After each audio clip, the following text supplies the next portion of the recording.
Namaste, Adam. Thank you so much for speaking to us today at Rishikeshwritings.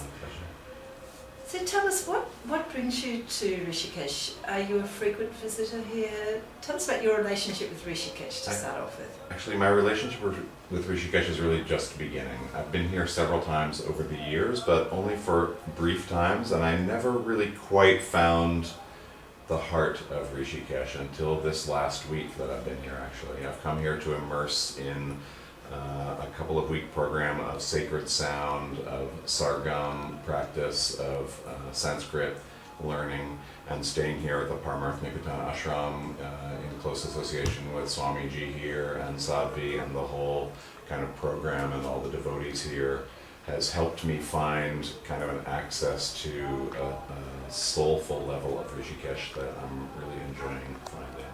Beautiful, beautiful. And you said you're here for a sacred sound. Is it a workshop or a seminar? Is it for an event?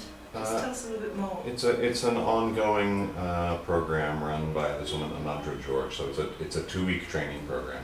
Okay.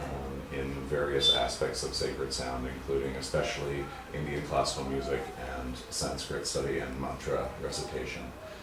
Because even though yoga of various forms has become quite popular in the West, it's kind of difficult to find proper pronunciation and true context for where these yogic teachings come from. Definitely. So even though I've been pretty experienced in the realm of yoga and mantra recitation and kirtan and bhajan for probably 15 years now, still there's always things to learn, and so I like to put myself in learning environments so that I can just continue to develop and grow and advance my own awareness and practices. So that's really what brings me to Rishikesh this time. Beautiful.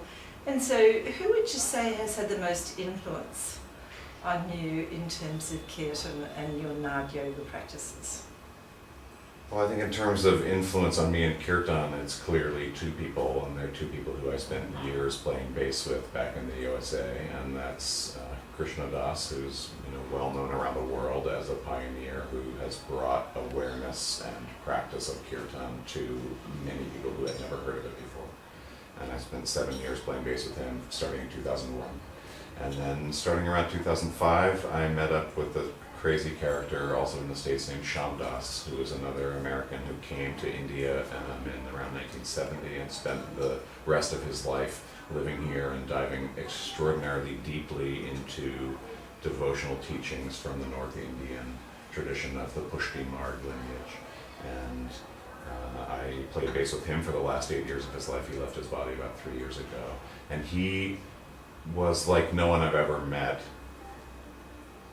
in terms of being able to translate the depth and power and presence of Indian devotional practice into a context and an understanding and a practice that Westerners, Americans, could digest and metabolize and understand. So Shyam Das was an extraordinary being who played an extraordinary role in bringing Indian devotional teachings to America, and I was extraordinarily touched and blessed to spend 8 years playing bass with him, sitting next to him, visiting with him, staying over at his house, and enjoying his association. Definitely. So they are, Shyam Das and Krishna Das, without question, are the 2 greatest influences on me when it comes to my own mantra Beautiful. and kirtan practice. And so, in terms of your own spirituality, was there something that's significant that happened in your life that set you on a spiritual course, or were you always, were you born into a spiritual family? Tell us a little bit more about that. I was actually born into a basically agnostic family, Okay. and so I received no spiritual imprinting at all until I was in my mid-teens, and then I was quite fortunate to, while I was in high school, run into a community of people doing massage therapy and shamanic healing work in Cambridge, Massachusetts, where I was growing up. And so I fell into a community of people who were doing healing work together and doing awakening practices and spiritual life together. And through my association with that group, I had a handful of experiences that really cracked me open and gave me my own grounding in a felt experience of the oneness of life and the interconnectedness of everything. And I went from having no opinion on God or spiritual life at all because I had no experience or understanding of it, to having my own experiences which bypassed any rap or teachings or dogma of any tradition and just grounded me in, oh, there's somebody home here.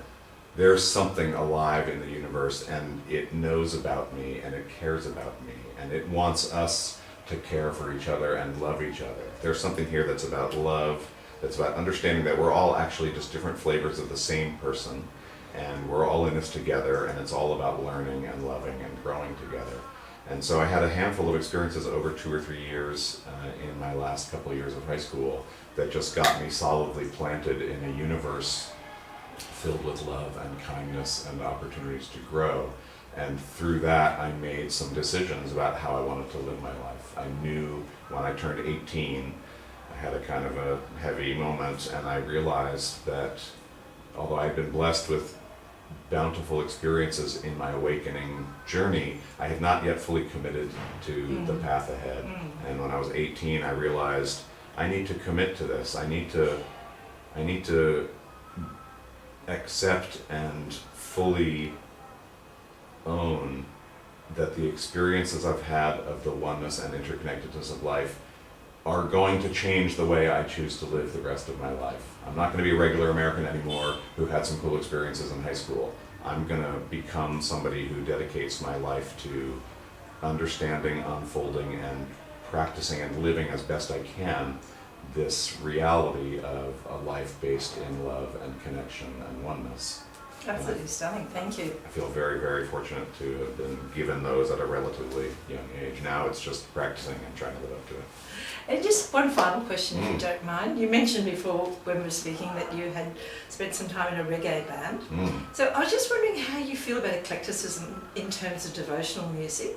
Do you feel as though, do you have any opinions about whether, different lineages should be kept separate, or do you feel fine to mix different lineages? Like, for instance, would you put reggae and Raj music together?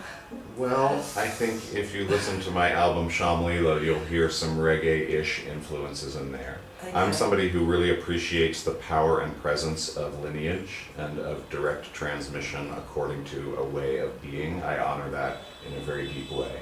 I'm also someone who's a little bit allergic to dogmatism and people and traditions that are convinced that they have the only right way to do it and that mixing anything else to it. Sometimes I think it's fine to keep things pure, it's good.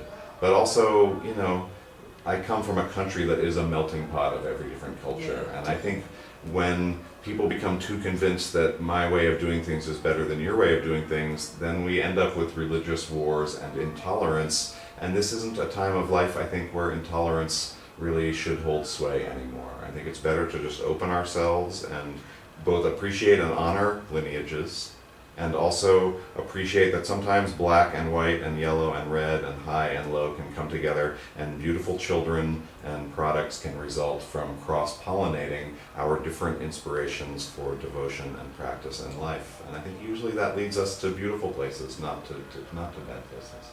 That's wonderful. Thank you so much for spending time with us today. Thank you. It's my pleasure. Speak to you. Namaste. Namaste. Love the cover of your. This is your album. This is not the latest one, is it? This is my first and only album so far. This is my debut record, came out in 2014. Sham Leela. It was inspired by the passing of my friend and my bhakti yoga mentor Sham Das, and he left his body suddenly in a road accident in India in 2013. And several weeks after he left his body, I was alone and highly depressed, staying in Rajasthan. I was in India at the time, and over about 2 days, this album's worth of material, mantras and melodies, kind of dropped in on my lap, and I spent the next year recording it. So the album, Sham Leela, is really made kind of as an offering in honor of Sham Das and the devotional traditions that he was such a voice of, such an exponent and proponent of. So that was really kind of honoring where I had come from and where I had spent the last many years. steeping in bhakti yoga. Beautiful. And was that 2013 that you recorded? I recorded this 2013, it was released in 2014. Okay, so what now? Do you have another album on the way? Actually, I've been cooking on some material over this last year or so, and I think I'll be getting in the studio this year, hopefully with award-winning producer Ben Lineback in the USA to work on album number 2. So I'm excited. There's been some material coming in. There's a little bit of English coming into it. It's a lot of mantra, some melodies that just have percolated, and I've been coming to really appreciate them. So this year will be time to work on album number 2. Uncertain release date, but probably next year sometime. Exciting. I can't wait to listen to this, and the cover's just absolutely stunning. So what about now? Where are you off to after Rishikesh? You've got another tour, another project? Well, after Rishikesh, I actually get to go home for a little while. And where's that? Home is in New England, in the Okay. USA, and I spend about half my time at home on an old farm in the hills in the country, which is quite nourishing and rejuvenating for me. And I spend about half of my life touring around, chanting kirtan, teaching workshops on tantra or bhakti yoga. Do some small business consulting, teamwork and individual development, coaching also. So I've got my fingers in a number of interesting pies, all of which basically revolve around self-expression, sacred living, and ways of connecting to the divine nature within us and in our relations and in our work environments. So I will go home to rest for a little while. I've got a bunch of gigs and programs in New York and New England after I get home in a few weeks. And then this summer, I'll be heading to Europe to tour for the first time. I've met some folks while here in India, staying with my friend Sadhu Maharaj at his ashram in Vrindavan. There are a number of Europeans staying there, and so after just a few days of chanting there with him and with that community, I kind of got a small flood of invitations to come to Germany and Switzerland and Croatia. And so this summer, 2016, I'll be traveling to Europe to do my first tours there, and God willing, that will be just as beautiful and sweet as all of the playing experiences I've had, which are just, it's always such a blessing to gather with people, chant God's name, enjoy sacred music and sacred relations, and take the time and choose to sit and cultivate the realms of devotional yoga in community. That's what I love to do, and I'm really grateful for the opportunity to travel all around the world to keep doing that. I can only but imagine it's going to be a tsunami rather than a small flood coming forward. Thank you so much, Adam. It's been such a blessing to talk with you today. Thank you. My pleasure. Yeah, thank you.